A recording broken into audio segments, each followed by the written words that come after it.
रोज एक नया डरावनी कहानी सुनने के लिए हमारा channel the house of horror stories को सब्सक्राइब करिए। आपका एक सपोर्ट हमें नियमित रूप से वीडियो बनाने के लिए प्रेरित करता है। धन्यवाद। आज की कहानी का शीर्षक है खून की बारिश। रात के ठीक 12 बजे थे। आसमान में काले बादल ऐसे मंडरा रहे थे जैसे किसी अनहोनी का इंतजार कर रहे हो। उत्तर प्रदेश की एक छोटी सी गांव कालीपुर में लोग घरों के दरवाजे बंद कर चुके थे।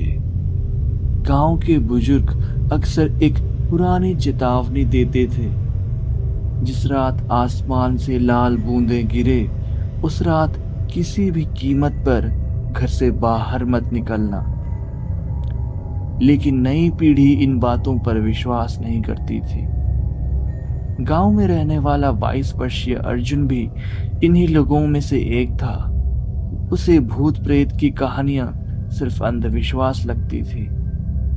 उस रात अचानक तेज हवा चलने लगी, खिड़कियां जोर जोर से हिलने लगी। अर्जुन अपने कमरे में मोबाइल चला रहा था, तभी उसे छत पर किसी के दौड़ने की आवाज सुनाई दी। ठक ठक ठक।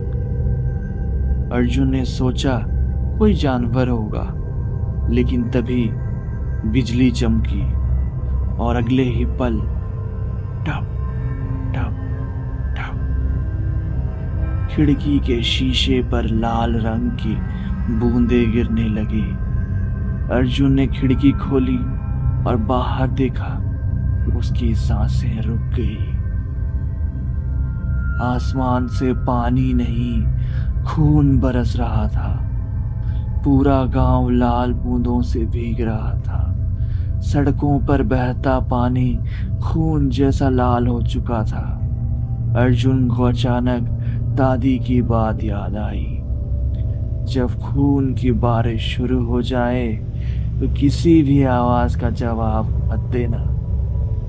तभी बाहर से उसकी मां की आवाज आई, अर्जुन बेटा बाहर आओ। अर्जुन चौंक गया। उसकी मां तो बगल वाले कमरे में सो रही थी, फिर बाहर कौन था? आवाज फिर आई, अर्जुन बेटा मुझे बचाओ। इस बार आवाज बिल्कुल उसकी मां के जैसी थी। उसका दिल तेजी से धड़कने लगा। वह धीरे धीरे दरवाजे के पास गया। तभी पीछे से उसकी असली मां की घबराई हुई आवाज आई, दरवाजा मत खोलना। अर्जुन पलट कर दिखता रह गया। अगर मां यहां थी तो बाहर कौन था? अचानक दरवाजे पर जोरदार दस्तक हुई। धड़ाम धड़ाम। पूरा घर कांप उठा। फिर बाहर से एक साथ कई आवाजें आने लगी। दरवाजा खोलो, हमें अंदर आने दो, हम भीग रहे हैं, जल्दी दरवाजा खोलो। अर्जुन सहम उठा। खिड़की से झांककर अर्जुन ने बाहर देखा और उसके शरीर में सिहरन सी दौड़ गई। बारिश में दर्जनों लोग खड़े थे, लेकिन वे इंसान नहीं थे। उनकी आंखें पूरी तरह काली थी, चेहरे से खून बह रहा था। और सबसे डरावनी बात, वे सब गांव के वही लोग थे जो पिछले कई वर्षों में मर चुके थे। अर्जुन डर के मारे पीछे हट गया। अचानक पूरे गांव में चीख गूंजने लगी। जो लोग बाहर निकल आए थे वे एक एक करके गायब होने लगे। सिर्फ उनकी चीखें सुनाई दे रही थी, बचाओ हमें, बचाओ बचाओ। सुबह होने तक बारिश बंद हो चुकी थी। सूरज निकल आया। गांव वाले धीरे धीरे घरों से बाहर निकले, लेकिन कई घर खाली मिले। उन लोगों का कोई निशान नहीं मिला जो रात में बाहर गए थे। अर्जुन और उसकी मां बच गए। गांव के सबसे बुजुर्ग व्यक्ति ने बताया कि सैकड़ों साल पहले इसी जगह एक नरसंहार हुआ था।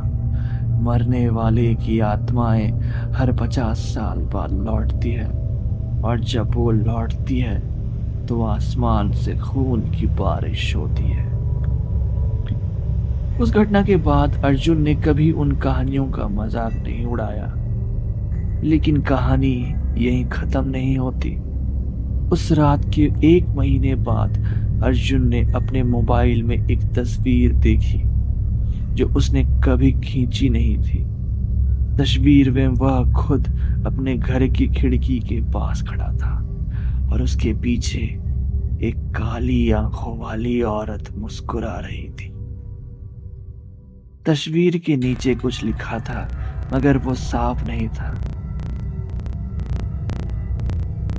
अर्जुन ने पढ़ा, अगली खून की बारिश से पहले हम तुम्हें लेने आएंगे।